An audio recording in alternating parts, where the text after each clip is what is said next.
Every phone touts their value, but the Pixel 8a shows us why it's the best cheap phone on the market with its intelligent AI features, charming design, and class-leading software support. Pre-orders for the Pixel 8a went live on May 7, while general availability at the Google Store and other retailers will happen starting on May 14.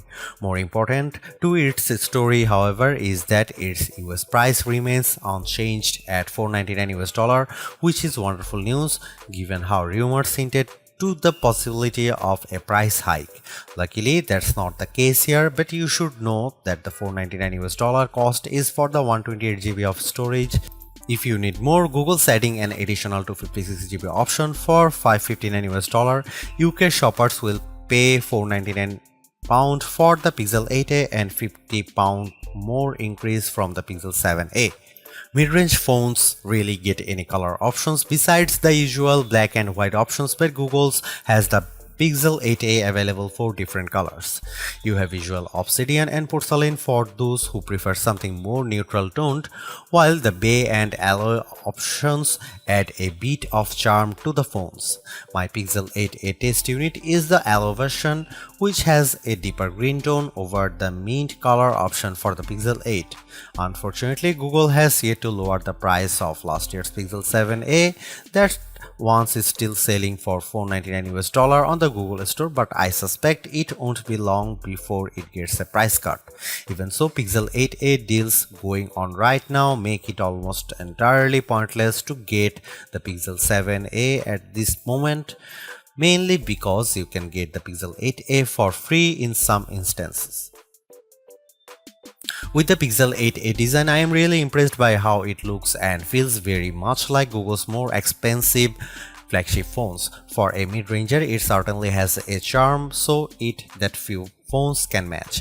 It's definitely better look than Samsung's comparable Galaxy A35 and makes the aging iPhone SE 2022 even more dated than it is already.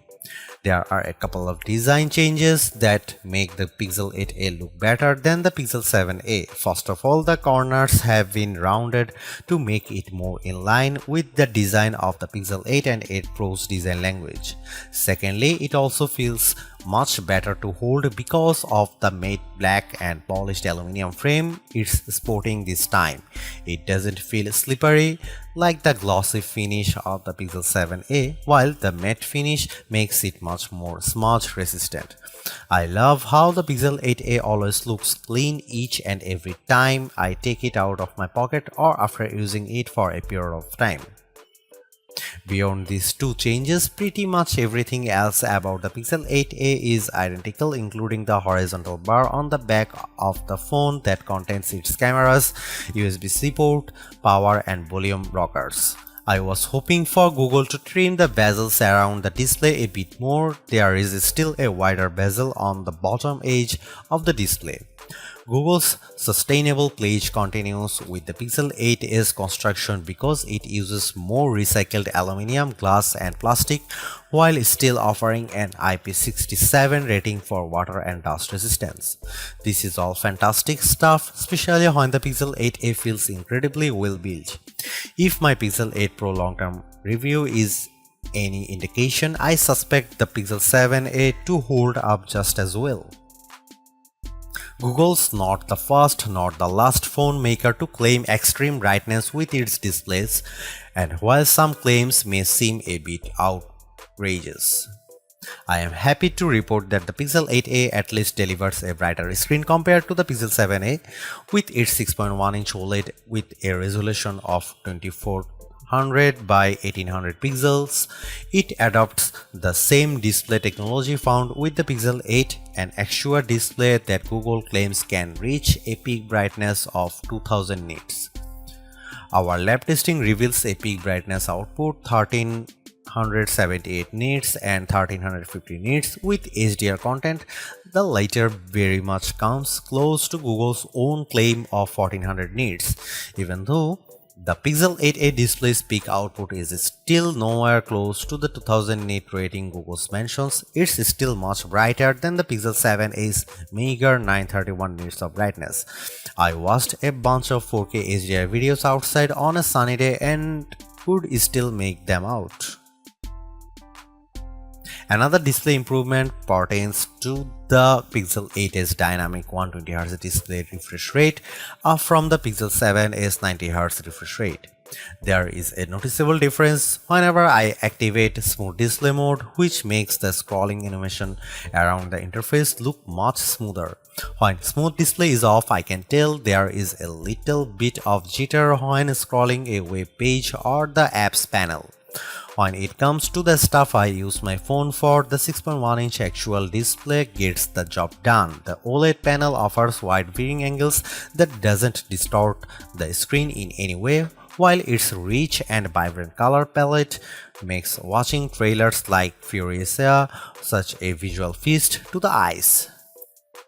There are plenty of flagship caliber phones in our best camera phones guide, but only one of them cost less than $500, the Pixel 7a. That phone earns the title of best camera phone value, so it's not all that out of the question for the Pixel 8a to continue the trend. On paper, the Pixel 8a is rocking a dual camera arrangement that consists of a 64 megapixel main camera paired with 13 megapixel ultra wide along with 13 megapixel selfie camera on the front. These rear cameras are no different from before, but technically the front camera has a wider 96.5 degree field of view to better fit more people into the frame for group shots. Now comes the important question: how much better is its camera performance? Now you can see some camera samples.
It's no surprise that the Pixel 8a gains the same Tensor G3 chip that powers the Pixel 8 and 8 Pro, which makes the mid-range phone even more compelling given how it's so close in price to the Pixel 8. As I detailed already, the phone feels incredibly snappy navigating around the interface and running a few apps, which can also be attributed to its 120Hz refresh rate. As I suspected, the Pixel 8a delivers promising benchmark scores that pull it ahead of its predecessor. In Geekbench 6, it puts up single-core and multi-core scores of 1581 and 4093 respectively, which easily surpass the 1018 single-core and 3065 multi-core scores of the Pixel 7a. These scores are what I would expect in a newer phone, but it's harder to notice with everyday tasks like the occasional email reply or running any of my favorite social media apps. The Pixel 8a handles them with finesse, much like the Pixel 7a before it. Gaming on the Pixel 8a is also a joy, even more when its adaptive refresh rates makes everything look so smooth. In Age of Origins, the Pixel 8a maintains a smooth frame rate even when there is a ton of action happening on screen. On some other phones, I usually see a drop in frame rate during battle scenes, but this kept pace with the action, just as good as my Pixel 8 Pro. Against the Pixel 7a, the newer Tensor G3 propels the Pixel 8a to a faster frame rate of 53.7 fps in 3D Mark's Wildlife Unlimited test. In contrast, the Pixel 7a reaches 41.1 fps running the same test. The only oddity relates to how the Pixel 8a doesn't make any improvement over the Pixel 7a when it comes to rendering video with Adobe Premiere Rush. It clocks in the same time of 56 seconds as the Pixel 7a before it. Indeed, the benchmark scores show that the newest Pixel on the block is no slouch for a mid-range phone. And you know what? That's one of the reasons why I love it. Not only is it able to keep a steady frame rate with all the games I play, but it really says something about experiencing a 120Hz refresh rate on a mid phone. Everything just feels fluid. By leveraging the Tensor G3, the Pixel 8a benefits from a better battery life because it also has a slightly larger 4492 mAh battery. That's up from the Pixel 7a's 4386 mAh capacity. So it's not surprising that it beats the Pixel 7a in our battery benchmark tests. The Pixel 8a reaches a time of 11 hours and 21 minutes with a full charge, which is better than the Pixel 7a's tally of 10 hours and 5 minutes. But it is still a long way from reaching the extended battery life of the OnePlus 12R to be a part of the best phone battery life conversation. Still, I am able to confidently get a full day's normal use from a full charge. Strangely though, the Pixel 8a's recharge time is longer than the Pixel 7a since it doesn't come with a charger in a box. I used a spare 30-watt charger to recharge it. After 15 and 30 minutes of charging, the Pixel 8a got to charge level of 16% and 33% respectively. That's much slower than the Pixel 7a's time, but considering how Google is still using the same 18-watt wire charging, it's no surprise it takes longer with a bigger battery. Every new phone is always trying to outdo the previous phone when it comes to the hardware, but Google's placing a lot more attention on the software with the Pixel 8a in hopes that it's enough to make it a worthier upgrade. Well, I'm happy to report that the Pixel 8a, much like the Pixel 8 and Pixel 8 Pro, before it dives into the world of artificial intelligence to power its new experiences. You should know that some AI features first introduced on the Pixel 8 are trickled down to the Pixel 8a, but not all of them. That's important because the more premium Pixels and 8 and 8 Pro still have their own set of exclusive AI features that justify their higher costs. For example, Video Boost remains exclusive to the Pixel 8 Pro for enhancing video captured in low light. All the new AI experiences on the Pixel 8a have one thing in common: they save me time. This includes Best Take, Magic Editor, Audio Magic Eraser, Gemini, Circle to Search, Live Translate, and Call Assist. The most satisfying part about these AI features is that they are not gimmicky. Take for example how we all search for stuff on Google. Rather than opening Chrome, Circle to Search lets me circle over whatever app I am and perform a Google search then and there. Meanwhile, I am happy about Google Pixel 8a AI assisted photo and editing tools. Magic Editor makes it a breeze for me to not only tweak my photos to make them look better, but also in how it takes the painstaking process of resizing subjects. And finally, the power of AI in a phone like the Pixel 8a is exemplified with Call Assist because Google Assistant can intelligently take phone calls and relay messages for me. I have used this on a couple of occasions so far when I am busy in a conference call and I get a phone call. Rather than sending them directly to voicemail, Call Assist listens to their responses and then provides me with contextual responses to choose from. It's like having an actual office assistant who can confidently take calls for me.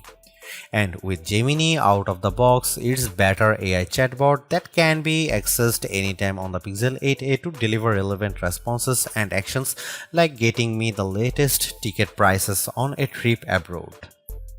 Equally important is that Pixel 8a is getting a boost to 7 years of software and security updates, which is the same support Google introduced with the Pixel 8 and 8 Pro. This is incredible because the Pixel 7a only gets 3 years of major software upgrades, so you can confidently know the newer 8a will get the latest major Android updates for years to come. What more I can say about the Pixel 8s software? Android 14 out of the box is no different from my Pixel 8 Pro, but unlike other mid-range phones in its price range, the key differentiator here is in how it benefits largely from its AI features. Every phone touts their value, but the Pixel 8a shows us why it's the best cheap phone on the market with its intelligent AI features, charming design, and class-leading software support. As much as I relish using flagship phones, their skyrocketing costs make them unobtainable for the many who are on a tighter budget.